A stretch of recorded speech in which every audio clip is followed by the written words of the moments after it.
ఇక్కడ మీరు చూస్తే ఎంత భయంకరం అంటే సిలికా నెల్లూరు జిల్లా లీజ్ హోల్డర్స్ అందరినీ ఫోర్స్ చేసి వాళ్ళు చెప్పిన రేటుకి వీళ్ళు చెప్పిన రేటుకే మొనోపలి ప్రకారం వాళ్ళకే అప్పచెప్పాలి. 20 మంది లీజెస్ ఉంటే వాళ్ళందరూ కూడా ఒక స్లేవ్స్ మారిగా తయారు చేసి వీళ్ళకే అమ్మే వ్యవస్థను తీసుకొచ్చారు. బై ఫోర్స్ నువ్వు ఇంతకు ఇవ్వాలి, ఇవ్వకపోతే క్యాన్సిల్ చేస్తాం, వాళ్ళు మొత్తం చేసే పరిస్థితికి వచ్చారు.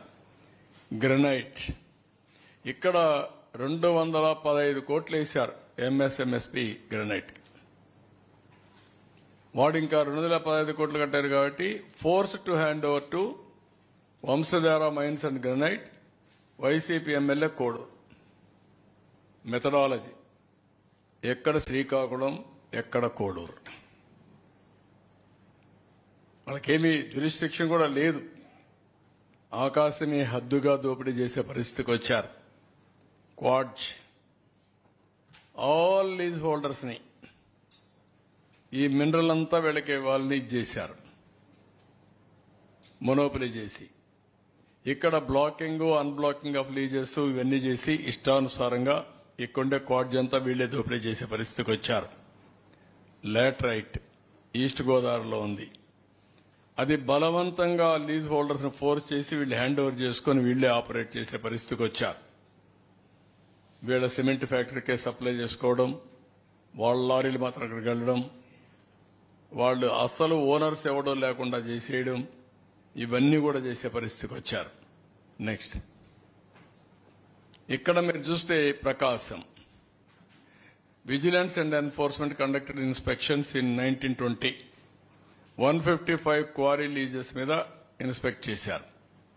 డిమాండ్ నోటీస్ ఇచ్చింది 23కి ఇచ్చారు. అంటే అప్పటికే 150 మంది సరెండర్ అయిపోయారు, మిగిలిన అందరూ సరెండర్ అయ్యారు. 23 మందికి 614 కోట్లు వేశారు. 614 కోట్లు వేసి వాళ్ళందరికీ ఆప్షన్ లేదు, షట్ డౌన్ చేసుకునే పరిస్థితి తీసుకొచ్చారు. ఆపరేషన్స్ అన్ని మూసేసుకునే పరిస్థితికి వచ్చారు. ఇంకొక పక్కన మీరు చూస్తే Chittoor district targeted inspections for carried.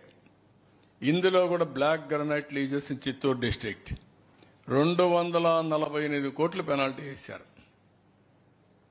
Venkatasai and lease holders పైన వాళ్ళు హైకోర్టు పోయి ఏదో అది అంతవరకు కాపాడుకున్నారు. మళ్ళా కేసులు పెడతారు కాబట్టి అంతవరకు కాపాడుకున్నారు.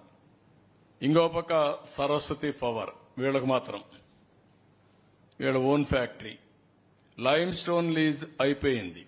5 ఏళ్లలో చేయలేదు, క్యాన్సిల్ చేశాం 2014లో.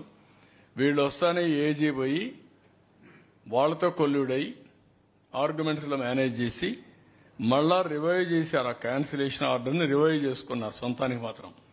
మీకు మాత్రం సొంతానికి మాత్రం రివైవ్ చేసుకోవాలి, బయట వాడు ఎవడో ఆపరేట్ చేయడానికి వీలు లేదు. This is the operations they have done.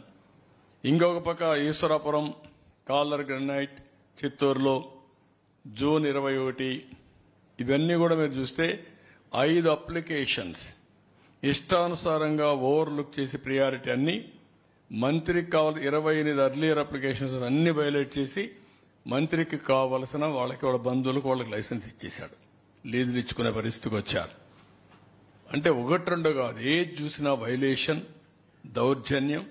కడా నాలాంటి వాడిని బయట రానియకుండా చేస్తా అన్నప్పుడు మామూలు వాళ్ళు వీళ్ళకి ఒక లెక్క కూడా కాదు. అలాంటి దుర్మార్గమైన కార్యక్రమాలు చేశారు. నా కాన్స్టిట్యున్సీలో చేశారు. కడాను నా కాన్స్టిట్యున్సీకి వెళితే నన్నే క్వారీ దగ్గరికి పోనివ్వకుండా ఉంటే బలవంతంగా నేను సర్ప్రైజ్ గా చెప్పకుండా నేను క్వారీ దగ్గరికి వెళ్లి డెమాన్స్ట్రేట్ చేశాను. కేజీఎఫ్ మైనింగ్ మారిగాని ఇక్కడ మైనింగ్ చేసే పరిస్థితికి వచ్చారు. అవన్నీ చూపించాను. అంటే 3 ఏళ్లలో పెద్ద ఎత్తున లూటీ చేస్తే అది ఆపడానికి నాకు దేవుడు కనపడ్డాడు. నేను లెటర్ రాస్తే పట్టించుకోరు. Then I have to write letters continuously. మా వాళ్ళని పంపేయాలంటే భయం, మా వాళ్ళకి కొడతారు, కేసులు మా మీద పెడతారు మళ్ళీ. అంటే ప్రభుత్వ ఆస్తుల్ని కాపాడడానికి ఎన్ని విధాల అవస్థపడ్డామో అన్ని విధాల అవస్థపడ్డాం. అయినా కూడా కోఆపరేషన్ రాలేదు, దోపిడీ మాత్రం ఆగలేదు, ఇష్టానుసారంగా చేసే పరిస్థితికి వచ్చారు. నెక్స్ట్ ఇంకో పక్క గ్రనైట్, సిలికా శాండ్, గ్రావెల్ ఇవన్నీ ఫారెస్ట్ ఏరియాలు. ఇక్కడ ఇది కుప్పం ద్రవిడ యూనివర్సిటీ. ద్రవిడ యూనివర్సిటీలో illegal mining. Can you imagine? అది కూడా ఆపలేకపోయాం. అక్కడ ఒక రిజిస్ట్రార్, ఒక వైస్ ఛాన్సలర్ ఉంటారు. ఏమనాలి వాళ్ళని? అంటే ఎంత భయంకరమైన వ్యక్తులు, ఎక్కడికి పోయింది పరిపాలన, ఎంత జరిగిందో మీరు ఒక్కసారి గుర్తుపెట్టుకోవాలి. గ్రావెల్ ఈస్ట్ గోదావరి మీరు చూడండి ఎట్లా కొట్టేశారు. దానిపైన పాప రామకృష్ణ ఆడేటప్పుడు మా పార్టీలో ఉండేటప్పుడు బీజేపీ ఎమ్మెల్యే అయ్యాడు. ఎన్ని కేసులు పెట్టాలని కేసులు పెట్టారు అది మీద. ఇంకొక పక్కన సిలికా శాండ్ నెల్లూరు. మన చంద్రమోహన్ రెడ్డి పెద్ద ఇష్యూ చేసి అక్కడంతా పెద్ద ఫైట్ చేశాడు. క్వాడ్జి నెల్లూరు అది చూడండి ఎంతవరకు లాగిచ్చేశారంటే ఇష్టానుసారంగా దోపిడీ చేశారు. నెక్స్ట్, దీనివల్ల దగ్గర దగ్గర 19,000 కోట్ల రూపాయలు. Inefficient mineral administration 9,750. ఇన్ఎఫిషియంటే కాదు, కొల్యూషన్. అదే మరి free sand policy, illegal sand mining operations 6,940. ఇంకా ఎక్కువే ఉంటుంది. అది మినిమం మోడెస్ట్ ఫిగర్. అది non recovery of pending dues from sand contract 1,167 కోట్లు. Revenue loss due to outsourcing of mineral permits 1000 కోట్లు. Non recovery of pending dues from SCC contractors 220 కోట్లు. మొత్తం కలిసి 19,137 కోట్లు. Damage due to environmental violations are unquantifiable. అది thousands of crores ఉంటే ఉండొచ్చు. ఈ వైలేషన్స్ వల్ల జనరేషన్స్ టుగెదర్ సఫర్ అవుతారు. వాతావరణం ఇంబ్యాలెన్స్ కావడం, పర్యావరణం దెబ్బతినడం, ఇవన్నీ కూడా జరిగే పరిస్థితి వస్తుంది. ఇవన్నీ కూడా చాలా పెద్ద ఎత్తున సఫర్ అయ్యారు. నేను ఒకటే మిమ్మల్ని కోరుతున్నా, ఈ సంపద మీది. ఈ సంపద పరిరక్షించుకునేది ఒక బాధ్యత.